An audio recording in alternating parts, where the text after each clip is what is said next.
Hello మామ boss continue first one release చేసే కదా పార్ట్ 1 అని దానికి కంటిన్యూస్గా ఇది. సో మీరు ఇక్కడికి వచ్చి స్టూడెంట్స్ కష్టపడి తల్లిదండ్రులు రెక్కల ముక్కలు తీసుకుని వాళ్ళు ఎన్ని ఇబ్బంది పడడం మీకు తెలుసునో లేదో తెలియదు, కానీ 40 లక్షలు 20 లక్షలు 30 లక్షలు 10 లక్షలు డబ్బులు ఊరికే రాదు. వారు ఎన్నో కష్టాలు పడి సంపాదించినా వస్తుంది. సో అన్నీ చేసి మీరు మీరు వచ్చి లంగా పనులు చేసుకుంటా పార్ట్ టైం జాబ్ చేసుకుంటా అన్నీ చేసుకోవాలి లీగల్గా చేసుకున్నారు. ఓకే, చేసుకున్న తర్వాత దొంగతనాలు ఏందిరా అసలు షాపులో దొంగతనం $1కు $10 కక్కుటి పడతారా? మీకేమన్నా ఉంది, మీరు ఏమన్నా అనొచ్చు.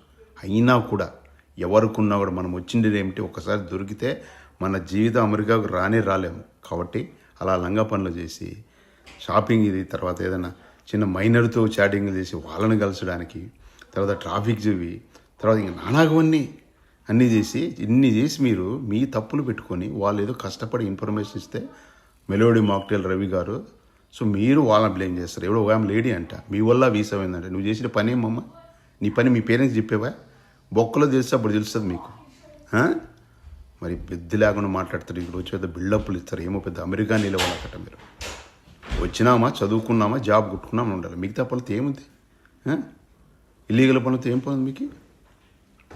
కష్టపడి చేసినప్పుడు అది దానిపైన ఫోకస్ పెట్టకుండా ఇట్లా చేసి హెల్ప్ చేసే వాళ్ళకు ఇన్ఫర్మేషన్ ఇచ్చే వాళ్ళకు వాళ్ళకే మీరు బ్లేమ్ చేసి అంత సీన్ అంటే ట్రంప్ మీకు సరైన మొగుడు.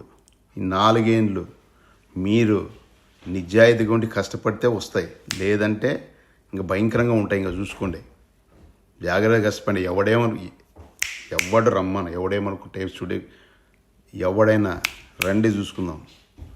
మంచోళ్ళు స్టూడెంట్స్ ఉన్నారు, చెడ్డ నా కొడుకులు నేను చెప్పేది. చెడ్డ నా కొడుకు చెడ్డ అమ్మాయిలకి కొంచెం బుద్ధి ఆలోచించండి. సహాయం చేసేవాడిని బ్లేమ్ చేస్తే నీకు సహాయం కూడా చేయడు. మొత్తం మీ ఫేక్ జాబులు వచ్చి కూడా మీ ఫేక్ మాకు తెలుస్తుంది, మీ ఫేస్ చూస్తూనే తెలుస్తుంది. మేమే ఇండియన్స్ అయినా, తెలుగుడైనా, తమిళోడైనా, కన్నడ ఎవడైనా కూడా మిమ్మల్ని అలా చెప్పినామనుకో పోతుంది లైఫ్.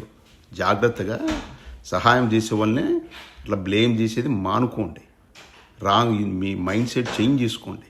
లేదనుకో ఎవడ కూడా సహాయం చేయలేదనుకో అడక్క తినకుండా ఎన్నికి పోల్సి వస్తుంది మళ్ళీ ఇండియాకి అంత ఖర్చు పెట్టి. అప్పుడు తీసేటప్పుడు తెలుస్తుంది ఎట్లుంటుందని. Be careful. కొంతమంది మంచి స్టూడెంట్స్ ఉన్నాడు, రాంబాయ్ అని అబ్బాయి బ్యాక్గ్రౌండ్ నాకు తెలియదు. ఏదన్నా ఎవరికైనా జనాలకన్నా ఈమె చీల్చి చెండాడతాడు. అలా ఉండాలి.